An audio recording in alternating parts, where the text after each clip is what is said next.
Hello friends, आपका बहुत बहुत स्वागत है हमारे यूट्यूब चैनल अंग्रेजी एकेडमी में। फ्रेंड्स, आज हम इस सेशन में आपकी जो प्रीपोजिशंस हैं उनके बारे में डिस्कस करेंगे। जो आपकी आरपीएससी एग्ज़ाम है सेकंड ग्रेड और 2011 और 13 दो एग्जाम्स में जितनी भी प्रीपोजिशन आपसे पूछी गई हैं उनके बारे में हम डिस्कस करेंगे और वो डेफिनेटली आपके एग्जाम में रिपीट हो सकती है। उनसे रिलेटेड और भी बहुत सारी जानकारी हम आपको देंगे। देखिए, पहला क्वेश्चन है, take the book blank the table. ये 2011 में पूछा गया है। टेक द बुक, तो देखिए यहाँ पे आपका ओ एफ ये जो प्रीपोजिशन है इसका मतलब होता है दूर करना, किसी चीज़ को हटाना। जैसे कि कीप ऑफ द ग्रास, बहुत बार पूछी जाती है, कीप ऑफ द ग्रास, इस घास से दूर रहो।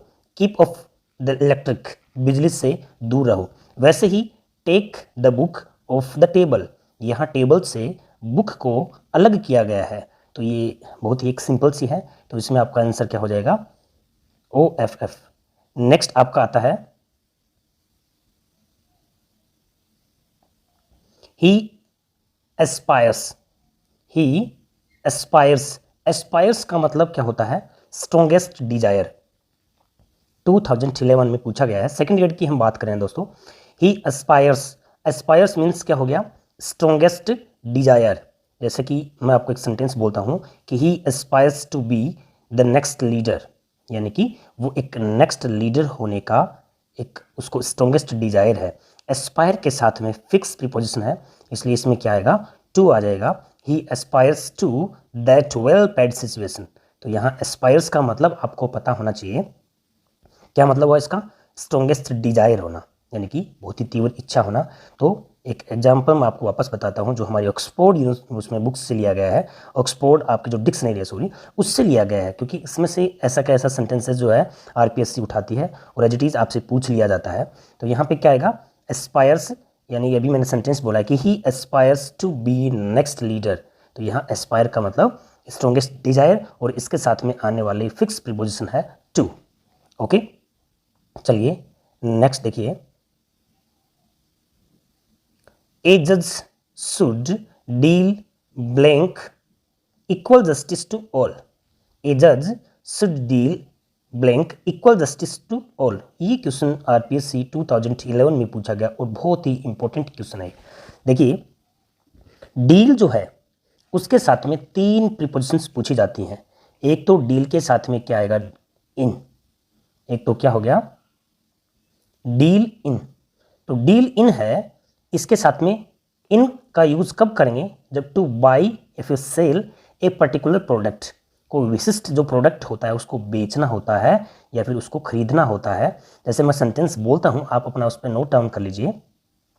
The company deals in computer product, computer के जितने भी प्रोडक्ट होते हैं उनसे कंपनी का डील हुआ है। तो डील इन यानी कि या तो बेचने में हुआ है या फिर खरीदने में हुआ है। तो बेचना या खरीदना यानी कि to buy oblique sell a particular product, तो वहाँ हम डील के साथ में इनका यूज करेंगे। क्लियर हो गया। उसके बाद में आपका दूसरा जो आता है वो आता है डील के साथ में आउट।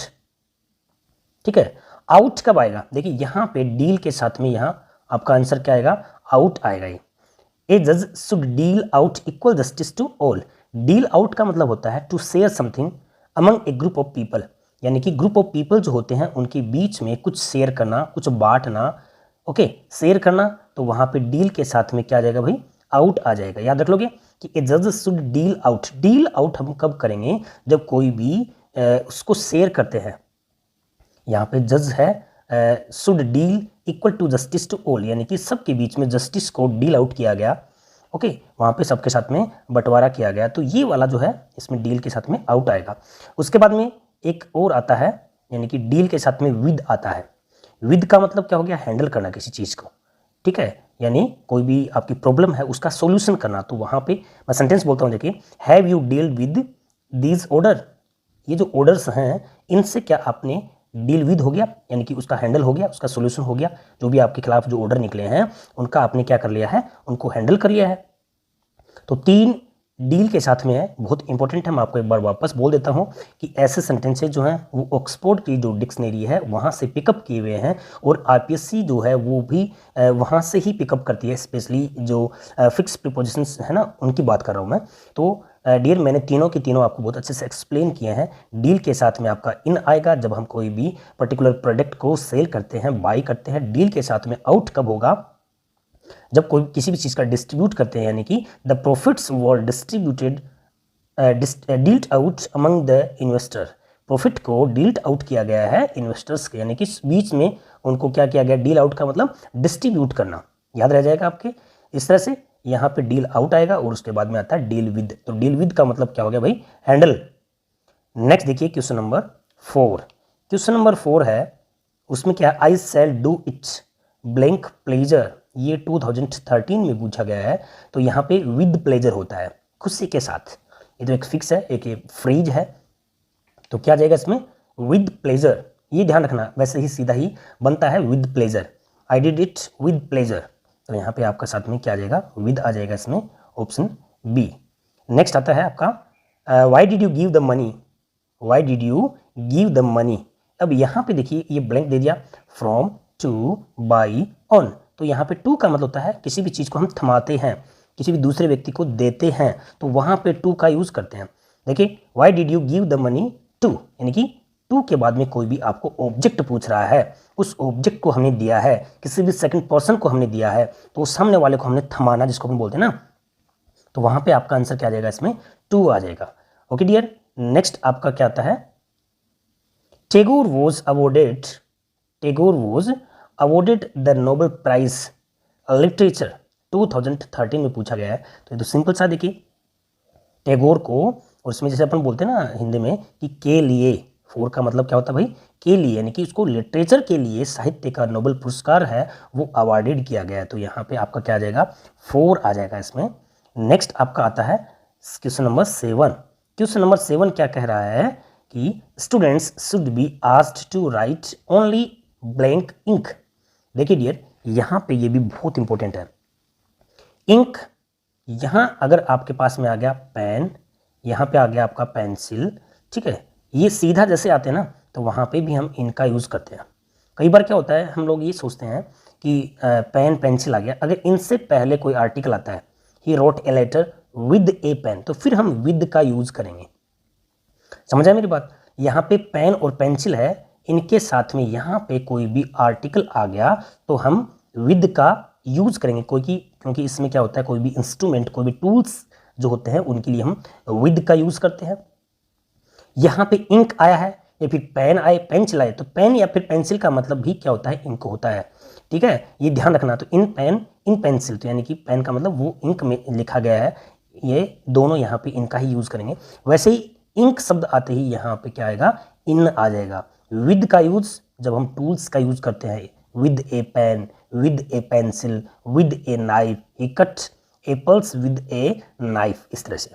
ठीक है, अकेला पेन आता है, पेंसिल आता है, तो ये मत समझ लेना कि भाई पेन पेंसिल का मतलब नहीं होता वहाँ पे ही उनका सीधा मतलब इंक से होता है। ओके डियर, अब आता है आपका नेक्स्ट।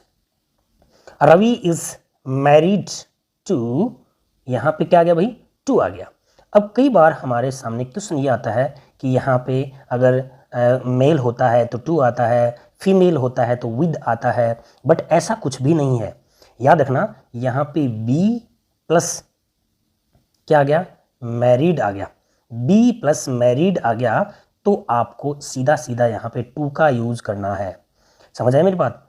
मैरिड यानी कि बी का मतलब समझ रहे हो ना, was were is am are, was were, ये बी की फॉर्म होती हैं। और जैसे ही was were is am are ये आता है तो आप यहाँ पे किसका यूज़ करोगे? मैरिड के साथ में टू का यूज़ करोगे, विद नहीं होता है। और दोस्तों देखिए, यहाँ पे सब्जेक्ट के साथ में अगर सीधी वर्ब आ गई, मैरिज हो गया या फिर मैरी हो गया, तो वहाँ पे सीधा जो है ऑब्जेक्ट आता है इसके सामने, आपको कोई भी उसका यूज़ नहीं करना है। ही मैरिड सीता जैसे आता है ना, he married Sita, he Mary, आप लगा लीजिए प्रेजेंट सिंपल में अपन करते हैं, कोई भी नाम लिखते हैं तो उसके आगे फिर हम क्या करेंगे? सिर्फ और सिर्फ उसका ऑब्जेक्ट ही आएगा। ठीक है, हमें टू का यूज़ करना है, किस सिचुएशन में करना है? जब बी प्लस यहाँ पे मैरिड आता है, बी की फॉर्म आती है, तभी आपको टू का यूज़ करना है। तो यहाँ पे आपका आंसर क्या आ गया? डी है, इसमें टू आ जाएगा। नेक्स्ट आता है आपका question last. The secretary was given, the secretary was given, the secretary was asked to give, the secretary was asked to give blank the prize. तो देखिए ये बहुत ही इंपॉर्टेंट फ्रेजल वर्ब है। वैसे गिव अवे का मतलब क्या होता है, कोई भी चीज़ का डिस्ट्रीब्यूट करना, बांटना। सेक्रेटरी ने और प्राइज को बांटने के लिए बोला गया, सेक्रेटरी को प्राइज बांटने के लिए बोला गया। तो यहाँ पे गिव अवे का मतलब क्या हो गया, डिस्ट्रीब्यूट हो गया। ठीक है डियर, याद रखना कई बार क्या होता है हमारी फ्रेजल वर्ब है वो भी पूछ लेता है एक प्रीपोजिशंस के रूप में। तो इस तरह से हमने आपके सामने 2011 और 13 दो पेपर में आई हुई इंपॉर्टेंट प्रीपोजिशंस का आपके सामने एक्सप्लेन किया है। आई होप आपको समझ आया होगा। ये जो आपकी ऑक्सफोर्ड डिक्शनरी है वो उसी से यहाँ पे सेंटेंसेस पिकअप किए हुए हैं, कुछ सेंटेंसेज आपके आरपीएससी एग्जाम में। तो देखते रहिए, जो भी आपको अच्छा लगे कमेंट बॉक्स में जरूर बताना है, शेयर करना है, लाइक जरूर करना है। Thanks for watching it.